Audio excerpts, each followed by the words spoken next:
जय हिंद। देखिए हार्ट के बारे में आपको बताते हैं, बहुत कॉम्प्लिकेटेड टॉपिक होता है हार्ट के बारे में, तो ये बहुत सिंपल होता है, इसको समझिए। हार्ट के बारे में, हार्ट जो होता है ना, दिल, वो 300 ग्राम का होता है और बाईं ओर होता है, दिल के एकदम बीचों बीच में नहीं होता है, हल्का लेफ्ट साइड में होता है हार्ट। हार्ट के में कमरे होते हैं, उन कमरों को चैम्बर कहते हैं, जिसमें 4 चैम्बर होते हैं। अभी पहले चैम्बर हटाइए। हार्ट का जैसे ये, इसमें आपको 2 चैम्बर दिख रहे हैं, एक ऊपर एक नीचे। इसमें भी आपको 3 चैम्बर दिख रहा है, 1 2 3। इसमें बताइए कितने चैम्बर हैं? 4। 1 2 3 4। आप चेंबर को देखिएगा तो चेंबर को 2 भाग में बांट सकते हैं। हार्ट के चेंबर को 2 भाग में बांट सकते हैं, अपर चेंबर और लोअर चेंबर। अपर चेंबर को अलिंद, इंग्लिश में एट्रियम कहते हैं। लोअर चेंबर को नीलय, इंग्लिश में वेंट्रिकल कहते हैं। तो नीचे का चेंबर हो गया नीलय और ऊपर का चेंबर हो गया अलिंद यानी एट्रियम हो गया। समझ में आया आपको? अब इनका मेन फंक्शन समझिए। ऊपर के अलिंद यानी एट्रियम का काम केवल ब्लड को रिसीव कर लेना, यहाँ लिख दिए रिसीव, हालांकि पीडीएफ हम डाल देंगे डिस्क्रिप्शन में, आप देख लीजिएगा उसमें। तो जो ब्लड आ रहा है उसको रिसीव करने का काम कौन करता है? अलिंद यानी एट्रियम करता है। यानी ब्लड ऊपर से बस इसमें आ गया, और जो नीचे का पार्ट है नीले ना, ये पंप करता है। ब्लड को पंप करने का काम कौन करता है? नीले यानी नीले। अब आपसे यही एक क्वेश्चन बन देता है कि हार्ट की मांसपेशियां कहां पर अधिक मजबूत होती हैं, अलिंद में कि नीले में? ये बताइए। तो केवल रिसीव किया और इसको दे दिया, और ये ना हमारा पूरा पंप किया। तो पंप करने के लिए क्या होता है, मतलब मजबूत होता है। तो नीले की मांसपेशियां मजबूत होती हैं। अब मछली में जो चैम्बर होता है वो 2 होता है, ऊपर का एक अलिंद और एक नीले। उभयचर यानी मेढक जो जमीन और पानी दोनों पे रह सकता है, और सरीसृप रेंगने वाले जीव, उनमें चैम्बर 3 होते हैं। अब आप बताइए अलिंद की संख्या कितनी होगी? 2, 1 2, और नीले की संख्या 1। अलिंद में भी 2 अलिंद, इस साइड में दाहिना अलिंद, इस साइड में बायां अलिंद, यानी लेफ्ट आर्ट्रिकल एट्रियम और राइट एट्रियम और लेफ्ट एट्रियम। और नीले तो एक ही है, ये तो लेफ्ट राइट क्या होगा? स्तनधारी जिसमें मानव आते हैं, पक्षी यानी एबीज यानी मैमल्स और एबीज, इसमें हार्ट कितने चेंबर का होता है? 4 चेंबर का। अपर चेंबर, लोअर चेंबर। अपर चेंबर को क्या कहते हैं? एट्रियम यानी अलिंद। कैठो अलिंद? 2, दाहिना अलिंद, बायां अलिंद, यानी right atrium, left atrium. Ventricle भी कितने? 2, राइट वेंट्रिकल्स और लेफ्ट वेंट्रिकल्स। समझ में आ गया आप लोग को? इतने में कोई दिक्कत नहीं है। ये मानव का है। ये मेन फिगर हम बना के समझते हैं, और ताकि आपको अच्छे से समझ में आ जाएगा। ये मेन, ये तो हम समझने के लिए बना दिए हैं। हार्ट किधर होगा? लेफ्ट साइड में होगा। उसको नापने के लिए स्टेथोस्कोप आला का प्रयोग करते हैं। जो क्लास के स्टूडेंट होंगे आपको पता होगा ये किसका आला है, आइडिया लगा ही सकते हैं किसका है, मंगा लिए हम वहाँ से। तो इससे हम लोग क्या नापते हैं? हार्ट में हार्ट बीट ठीक ठाक चल रहा है कि नहीं, ये लेफ्ट साइड में होता है। तो इसका आप स्क्रीनशॉट लीजिए, फिर हम हार्ट के बारे में आपको पढ़ाते हैं। देखिए हार्ट हम बनाने का तरीका समझते हैं, हार्ट बनता कैसा है। तो इसके लिए एक सिंपल तरीका है। एक हम सबसे पहले नीले बनाता है, ये हो गया आपका लेफ्ट साइड का, ये वाला हिस्सा जो होता है ये लेफ्ट होता है, ये लेफ्ट हो गया। और इधर के हिस्सा हो गया ये राइट होता है, तो ये हम लिख देते हैं राइट। तो ये राइट हो गया और ये वाला हिस्सा हो गया लेफ्ट। अब देखिए, तो ये एक बाएं, ये हम यहाँ पे एक नीला बना देते हैं, सेम साइज का बनेगा दोनों नीले। देखिए ध्यान से, अब ये एक हो गया,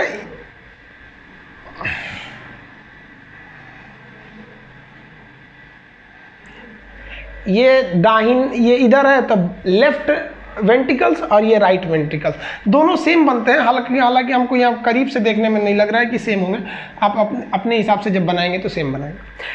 ये जो बायां नीले होता है ये मोटा होता है, इसकी जो परत होती है ये काफ़ी मोटी होती है, और वही ये जो दाहिना नीले होता है इसकी परत पतली होती है, जिस वजह से ये हार्ट लगता है कि झुका हुआ है। तो लड़के जब बनाते हैं ना तभी इसको झुका देते हैं, इसलिए गड़बड़ हो जाता है। ये हो गया आपका नीले, ये भी नीले, निचला हिस्सा है। ये मांसपेशियां मोटी होती है। अब आगे देखते हैं, ये जब मांसपेशियां आगे जाती है ना तो ऐसे पतली हो जाती है यहाँ पे, और यहाँ से फेफड़ा की नली आई रहती है। ये फेफड़े की नस आई रहती है यहाँ पर, ये फेफड़ा से आया रहता है। आपको पता है फेफड़ा को क्या कहते हैं हम लोग? फुसफुस।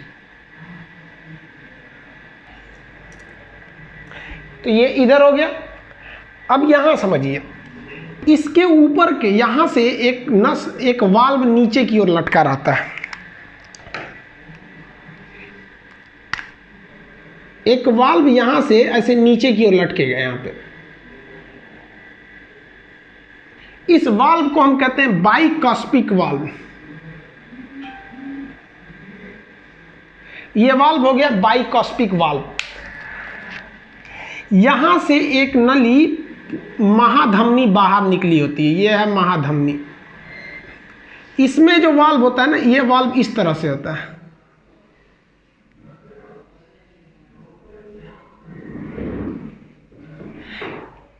इस वाल्व को कहते हैं एरोटिक वाल्व। ये क्या चीज है? एरोटा है।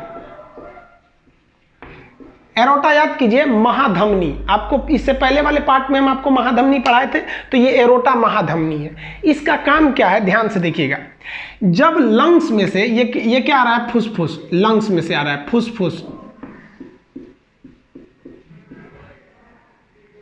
लंग्स एक शरीर का पार्ट है। वह नस जो शरीर के पार्ट से आती है उसे हम क्या कहते हैं? सीरा कहते हैं। तो ये फुसफुस सीरा हो गया।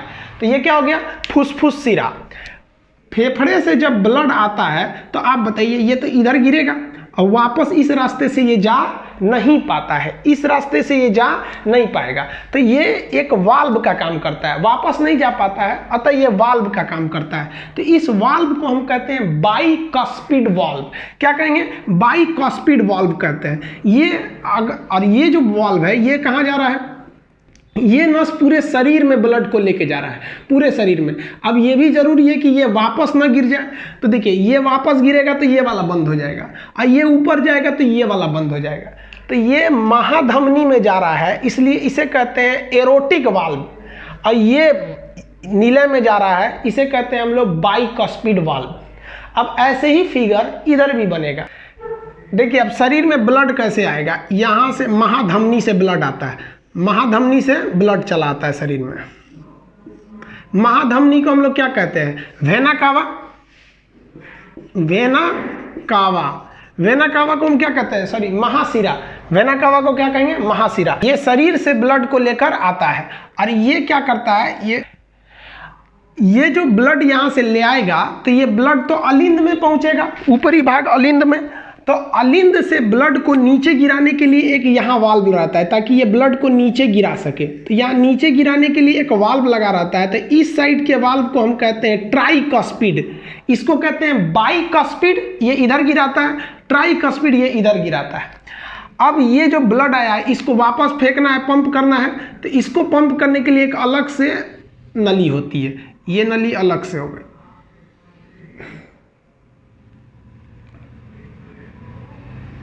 इसमें भी एक वाल्व लगा होता है। इस वाल्व को ये फेफड़ा की ओर जा रहा होता है, ये वाल्व लगा है यहाँ पर। तो ये कहाँ जा रहा है? लंग्स की ओर जा रहा है, लंग्स की ओर। तो ये हो गया फुसफुस की, लंग्स की ओर गया ये। तो ये वाला कहाँ चला जाएगा? लंग्स की ओर चला जाएगा। तो लंग्स को हम क्या कहते हैं? पल्मोनरी। तो इस वाले वाल्व को क्या कहेंगे? पल्मोनरी वाल्व, फुसफुस वाल्व। ये फेफड़ा में चला गया, अब वापस ना आ जाए। अगर ये गलती से वापस आएगा तो ये बंद हो जाएगा। और ये इधर से अगर ब्लड जाएगा तो ये पूरे शरीर में चला जाएगा। एरोटा मतलब महाधमनी, पूरे शरीर में चला जाएगा। अगर वापस आया तो ये बंद हो जाएगा। फेफड़ा जो ब्लड दिया है उस इधर से जाएगा, वापस जाएगा तो ये बंद हो सकता है। अब हम लोग ब्लड को समझते हैं कि ब्लड इसमें जो हृदय में ब्लड होता है वो कैसे आता है। तो देखिए, शरीर से जो ब्लड ले आता है, वेना कावा यानी सीरा लेके आता है। इस ब्लड में ऑक्सीजन नहीं होता है। जिस ब्लड में ऑक्सीजन नहीं होता है उसे हम लोग ब्लू कलर से दिखाते हैं, नीले रंग से। तो चलिए, हम नीले रंग के मार्कर का प्रयोग कर रहे हैं। इधर से ब्लड आया, इधर से भी ब्लड आया। अब आप बताइए, इस ब्लड को जाने का केवल एक ही रास्ता कि यहां से ब्लड आ जाएगा इसमें। क्या ये ब्लड वापस जा पाएगा? नहीं जा पाएगा। ये वाला वाल्व बंद हो जाएगा ऊपर जाते समय। इस वाल्व को कहते हैं ट्राइकॉस्पिड वाल्व। अब ये ब्लड जैसे नीचे आएगा, आपको पता है निचले भाग को हम क्या कहते हैं? नीले कहते हैं। ये ब्लड को पंप करेगा, ऊपर क्या करेगा? पंप करता है। पंप करते दौरान जैसे पंप करेगा, ये ट्राइकॉस्पिड हरा वाला वाल्व बंद हो जाएगा, और ये ब्लड सीधा इस रास्ते से चला जाएगा। और इस रास्ते से ये कहाँ चला जाएगा? फेफड़ा में चला जाएगा, लंग्स में चला जाएगा। और लंग्स में यह ब्लड जाके साफ होगा। कैसे साफ होगा? उसमें ऑक्सीजन मिला दिया जाएगा। जैसे ऑक्सीजन मिलाएंगे वो ब्लड रेड कलर का हो जाएगा, रेडिश हो जाता है। अब वो फेफड़ा में से आएगा वापस इस रास्ते से, इधर से आएगा ब्लड, तो इसमें तो ऑक्सीजन मिला है तो इसको हम रेड कलर से दिखाएंगे। अब बताइए, ये तो आ गया आपका नीले में, सॉरी अलिंद में, किस साइड वाले? लेफ्ट साइड वाले अलिंद में आ गया। जब ये लेफ्ट साइड वाले अलिंद में आएगा तो ये इसको क्या करेगा? नीचे गिरा देगा। जैसे आप देखिए ना, मान लीजिए ये मार्कर है और ये मेरे इस पे है, तो इसको छोड़ेंगे ऐसे, नीचे गिर गया यहाँ पे, क्योंकि वाल्व ये किधर खुल रहा है? नीचे की ओर ये वाल्व खुल रहा है। तो ये वाला जो ब्लड आया है ऑक्सीजनेटेड ब्लड, ये तो वापस किस में गिरेगा? नीले में गिर जाएगा। नीले में गिर गया। नीले में जब ये ब्लड गिरेगा तो नीले का काम क्या है? पंप करना। नीले जब इसको पंप करेगा तो ये कहाँ जाएगा? आप बताइए। जैसे ये पंप करेगा तो ये वाला रास्ता तो बंद हो जाएगा। अब ये ब्लड किस में जाएगा? इसमें। अब कि ये पंप करेगा तो ये तो चला गया आपका किस में? एरोटा में, महाधमनी में चला गया, एरोटा में। अब मान लीजिए गलती से वापस चलाएगा तो ये वाला वाल्व बंद हो जाएगा। क्या ये फुसफुस का वाल्व है कि एरोटा का है? एरोटा का है, तो इसे हम कहते हैं एरोटिक वाल्व। Aortic valve. ये एरोटा यानी महाधमनी। आप याद कीजिए इससे पहले वाला टॉपिक, महाधमनी के बाद धमनी, छोटी धमनी, और उसके बाद क्या थी? केशिका। केशिका के बाद छोटी सिरा, सिरा, महासिरा। महासिरा को क्या कहा गया था? भेना कावा। पूरे शरीर से ब्लड इस भेना कावा के माध्यम से कहाँ आता है? राइट यानी दाहिना, किस में? अलिंद में। दाहिना अलिंद के बाद दाहिना नीलय, दाहिना नीलय के बाद सीधे वो कहाँ गया? फेफड़ा में। कहाँ गया? फेफड़ा में। फेफड़ा के बाद वो कहाँ आया?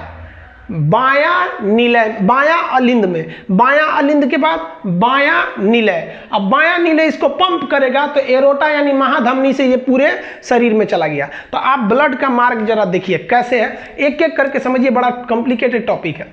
पूरे शरीर से आएगा महाशिरा द्वारा, ये है महाशिरा। महाशिरा के बाद दाहिना अलिंद, दाहिना नीलय, इसके बाद फेफड़ा, फेफड़ा के बाद बायां अलिंद, बायां नीलय, पूरा शरीर। पूरा शरीर के बाद दाहिना अलिंद, दाहिना नीलय, फेफड़ा। फेफड़ा के बाद बायां अलिंद, बायां नीलय, पूरा शरीर। हृदय में रक्त का मार्ग समझ में आ गया। हार्ट के अंदर आप रक्त का मार्ग देखें। इससे पहले वाले पार्ट में शरीर में रक्त का मार्ग देखे थे। अब जरा और डिटेल से चर्चा करते हैं। एक बात बताइए, शरीर से जो ब्लड आएगा वो कहाँ आएगा? दाहिना अलिंद। कहाँ गया? दाहिना अलिंद। दाहिना अलिंद के बाद दाहिना नीलय। अब जरा रुकिए, ये वाली जो धमनी है ये तो हृदय से जा रही है इसलिए धमनी होगी, और यह धमनी कहाँ जा रही है? फेफड़ा में। अतः इसे क्या कहेंगे? फुसफुस धमनी। ये फुसफुस धमनी में जो ब्लड जा रहा है वो शुद्ध थोड़े है। देखिए ना, अशुद्ध आया है, अशुद्ध जा रहा है, ये तो शुद्ध होने जा रहा है ना फेफड़ा में। फेफड़ा के बाद आएगा फुसफुस सिरा। हालांकि सिरा में अशुद्ध बहता है लेकिन ये फेफड़ा से आ रहा है इसलिए इस सिरा में शुद्ध बहेगा। ये हम आपको सर्कुलेशन में पढ़ा दिए थे ब्लड में। तो अब ये आप इन नसों को भी शामिल कीजिए। कैसे आएगा बाबू? शरीर से कहाँ आएगा? दाहिना अलिंद, दाहिना नीलय, फुसफुस धमनी। फुसफुस धमनी के बाद फुसफुस। फेफड़ा को क्या कहते हैं? फुसफुस, क्योंकि धीरे धीरे फुसफुस आवाज करता है। तो ये फुसफुस में गया। वापस जब आएगा फुसफुस सिरा, बायां अलिंद, बायां नीलय, बायां नीलय के बाद महाधमनी यानी एरोटा, महाधमनी। समझ में आ गया? तो ये आप समझ में आ गया ब्लड में। तो हम आपको जब हार्ट बता रहे थे, जब धमनी पढ़ा रहे थे, तो आपको बताए थे हार्ट के अंदर 6 हिस्सा होता है, मतलब चेंबर 4 होते हैं लेकिन 6 जगह ब्लड जाएगा। कहाँ कहाँ देखिए तो? दाहिना अलिंद पहला, दाहिना नीलय दूसरा, अब फुसफुस धमनी तीसरा। तो एक और 3 ठो, तो इधरों 3 ठो रास्ता होगा। कौन कौन सा? फेफड़ा से आएगा तो फुसफुस सिरा, बायां अलिंद दूसरा हो गया, अब बायां नीलय 3 हो गया। तो एक इधर से भी हो गया हिस्सा आने का। तो यहाँ देखिए ध्यान से। और अगर बाहरी नस को भी लीजिएगा तो 4 ठो इधर हो जाएगा, 4 ठो इधर हो जाएगा। तो धीरे धीरे हम संख्या बढ़ा रहे हैं। पहले आपको 4 चेंबर बताएं, फिर 6 रास्ते बताएं, अब 8 रास्ता देखिए। पहला रास्ता महाशिरा, यहां से ब्लड आया, महाशिरा पहला, दाहिना अलिंद दूसरा, दाहिना नीलय तीसरा, अब फुसफुस धमनी चौथा। 4 इधर हो गया, पहुंच गया कहां? फेफड़ा। फेफड़ा कॉमन है, पहुंच गया फेफड़ा में।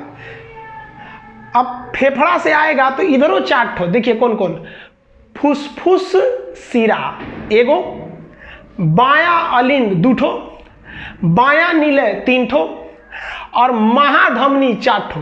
तो 4 इधर भी हो गया। तो ये धीरे धीरे करके रास्ता आप बढ़ाना पड़ेगा। हार्ट में कितने चेंबर? 4, 1 2 3 4। इस साइड में कितना वाल्व? 2 ठो, इस साइड में भी 2 ठो। तो हार्ट में कितने वाल्व? 4। ये देखिए, ये महाधमनी यानी एरोटा की ओर जा रहा है तो एरोटिक वाल्व, आइए नीले की ओर खुल रहा है तो इसे कहते हैं बाइकस्पिड, ऐसे कहते हैं ट्राइकस्पिड, आइए फुसफुस की ओर जा रहा है इसलिए पल्मोनरी वाल्व। समझ में आया? अब वाल्व को भी शामिल कीजिए। आप देखिए कितना कॉन्सेप्ट क्लियर हुआ है। देखिए आप सभी प्रकार के मार्ग को और सभी प्रकार के वाल्व को शामिल कीजिए। देखिए आपका कॉन्सेप्ट क्लियर है कि नहीं है। वेना कावा मतलब होता है महाशिरा। महाशिरा से आएगा, कहां जाएगा? महाशिरा, दाहिना अलिंद, उसके बाद कौन से वाल्व को पार करेगा? ट्राइकॉस्पिड वाल्व, दाहिना नीले यानी राइट नीले। अब ये कौन से वाल्व को पार करेगा? पल्मोनरी वाल्व, क्योंकि फेफड़ा में जा रहा है वाल्व लगाना जरूरी। पल्मोनरी वाल्व, ये नस का नाम क्या है? फुसफुस धमनी। कहाँ गया? फेफड़ा में। फेफड़ा से आएगा कहां पर? फुसफुस सिरा। फुसफुस सिरा के बाद बायां अलिंद यानी लेफ्ट एट्रियम। इसके बाद कौन सा वाल्व पार करेगा? ये वाला। इसे कौन सा कहते हैं? डाइकॉस्पिड वाल्व। तो ये हो गया डाइकॉस्पिड वाल्व। कहां आ गया? बायां लेफ्ट वेंट्रिकल्स, बायां नीले। ये पंप करेगा तो कौन से वाल्व को पार करेगा? Erotic valve. एरोटिक मतलब क्या होता है? महाधमनी। इसके बाद कहां गया? ये एरोटा यानी महाधमनी। महाधमनी से पूरे शरीर में फैल गया। तो ये आपके हार्ट का पूरा एनाटॉमी हो गया। अब समझिए हार्ट के चेंबर कितने? 2। ये दाहिना अलिंद, दाहिना नीले, बायां अलिंद, बायां नीले। चेंबर हो गए 4।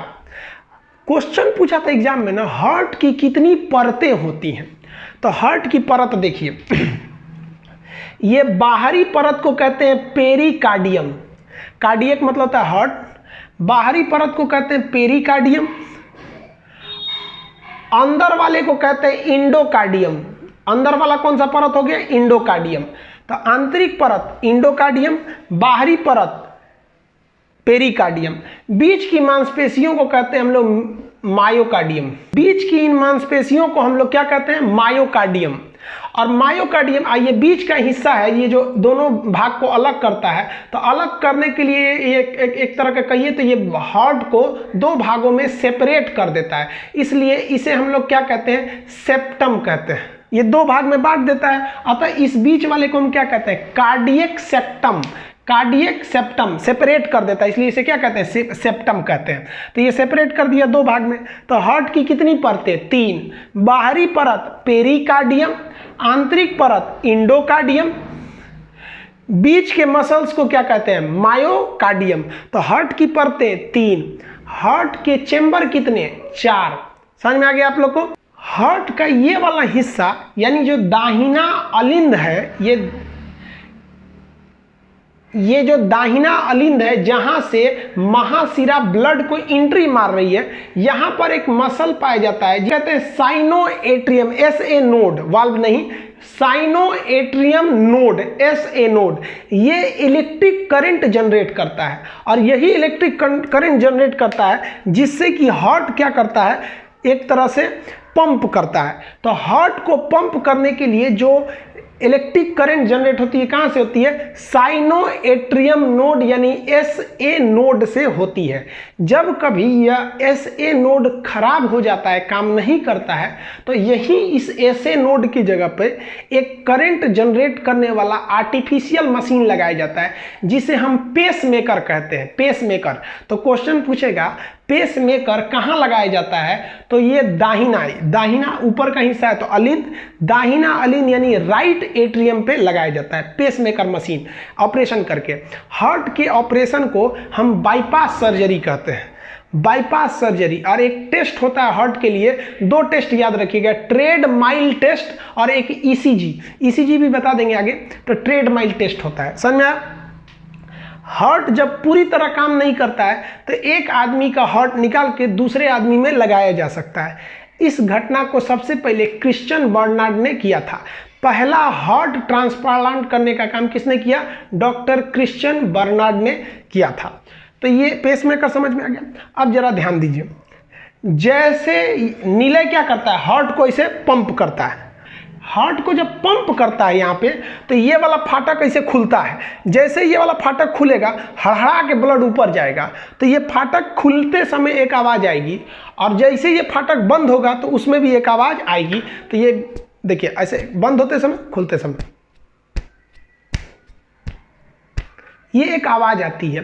इस आवाज़ को हम कहते हैं लब डब। खुलता है, बंद होता है, तो उसे हम क्या कहते हैं? लब डब। लब डब आला लगाकर डॉक्टर क्या चेक करता है? लब डब की आवाज़ चेक करता है, ये लब डब की आवाज़ आ रही है या नहीं आ रही है।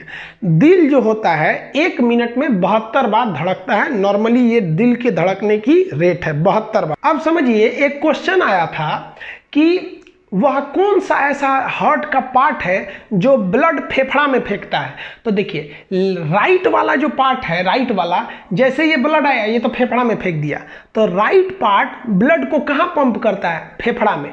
और लेफ्ट पार्ट जो है ये ब्लड को कहाँ पंप करता है? एरोटा यानी महाधमनी द्वारा पूरे शरीर में। चूंकि यह पूरे शरीर में पंप कर रहा है, इसलिए इसको ज़्यादा शक्ति की ज़रूरत है। और ये फेफड़ा को पंप कर रहा है, फेफड़ा तो यही रहता है, इसको कम शक्ति की ज़रूरत है।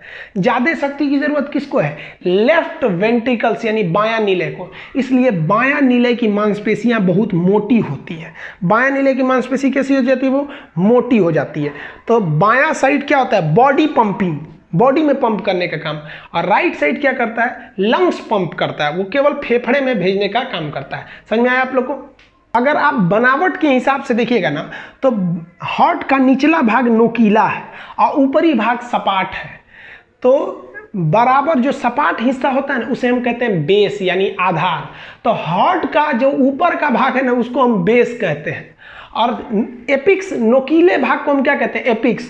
तो इसको हम लोग क्या कहते हैं? एपिक्स। जनरली क्या होता है, कोई पहाड़ जो होता है ऐसे होता है, उसका एपिक्स ऊपर और बेस नीचे। लेकिन हार्ट में उल्टा है, इसका नोकीला भाग नीचे, तो निचला को क्या कहते हैं? एपिक्स, और ऊपर वाले को क्या कहते हैं हम लोग? बेस कहते हैं। हार्ट का ऊपर वाला भाग हो गया बेस हो गया। समझ में आया? अब जरा ध्यान से देखिएगा, हमारे शरीर में लगभग 5 लीटर ब्लड होता है, 5 से 5.5 लीटर के बीच में, एवरेज मानिए 5 लीटर ब्लड होता है। अब आप जरा बताइए, 5 लीटर का गैलन देखें, इतना बड़ा होता है, और हम लोग का ब्लड, हम लोग का सोच रहा है जो हार्ट होता है वो कप के बराबर हो, इतना छोटा। तो आपके मन में एक सवाल नहीं आता है, सोचो इतनी चूंकि बोतलवा में 300 ग्राम का होता ही है हार्ट, 300 ग्राम में सोचा 5000 ग्राम यानी 5000 ml यानी 5 लीटर कैसे अट गया? तो रॉन्ग नंबर है, मतलब कोनो फिरकी ले रहा है? नहीं, फिरकी नहीं ले रहा है। समझिए ध्यान से कैसे होता है, एकदम बारीकी से समझिएगा। 1 मिनट में हार्ट जो धड़कता है वो 72 बार धड़कता है। कितनी बार? 72 बार। और जब एक बार हृदय धड़कता है ना, तो केवल 70 ml ब्लड को पंप करता है। यानी एक बार में, यानी एक बार जब हार्ट पंप हुआ तो कितना ml ब्लड पंप किया? 70 ml ब्लड पंप किया। 1 मिनट में कितनी बार धड़कता है? 72 बार। यानी 1 मिनट में कितना ब्लड पंप कर दिया होगा? एक बार पंप करेगा तो 70 ml, तो 1 मिनट में 72 बार पंप करेगा, तो यहाँ से गुणा कर दीजिए, ये क्या हो जाएगा? आप निकालिए इसको, आप देखेंगे तो ये कितना आएगा? लगभग 5 लीटर आएगा। यानी पूरे शरीर के ब्लड को पंप होने में कितना टाइम लगता है? 1 मिनट लगता है, 72 बार लगता है। इसीलिए डॉक्टर जो होता है ना, आपकी धड़कनों को देखता है कि ठीक स्पीड से धड़क रहा है कि नहीं, वरना ब्लड को ऑक्सीजनेट होने में टाइम लग जाएगा। ऐसा मत सोचिएगा कि एक ही बार ब्लड आता है, एक ही बार फेंकाता है। सोच रहा 5 लीटर ब्लड आएगा तो धड़ धड़ धड़ धड़ आएगा, इसी हार्ट इतना फूल जाएगा। अगर फचाक से मारेगा तो आदमी ऐसे ऐसे हो जाएगा। इसमें 5 लीटर समझते हैं कितना ज़्यादा होता है? तो ये थोड़ा थोड़ा पंप करता है, थोड़ा थोड़ा। समझ में आया आप लोग को? तो इतना आप लोग समझ गए होंगे। इसका आप स्क्रीनशॉट लेना चाहते हैं ले लीजिएगा। फिगर बनाना सीखिए, कैसे बनाते हैं। जब फिगर बनाना सीख लेंगे तो आपको खुद ही समझ में आ जाएगा कि डाइकस्पिड कहाँ होता है, एरोटिक कहाँ होता है, पल्मोनरी वाल्व कहाँ होता है, ट्राइकस्पिड कहाँ होता है। अगर फिगरें बनाना नहीं समझेंगे तो कितना चीज़ को याद कर सकते हैं। आई होप आप समझ गए होंगे। नेक्स्ट पार्ट में हम आपको ब्लड प्रेशर, ECG के 12 नोड कहाँ लगाए जाते हैं इसके बारे में समझाएंगे, यानी हार्ट के बचे हुए पार्ट में समझाएंगे, वरना वीडियो बहुत लंबा हो जाएगा। इसका लिंक आप PDF में ले सकते, PDF का लिंक इसमें दे देंगे, आप वहां से डाउनलोड कर लीजिएगा।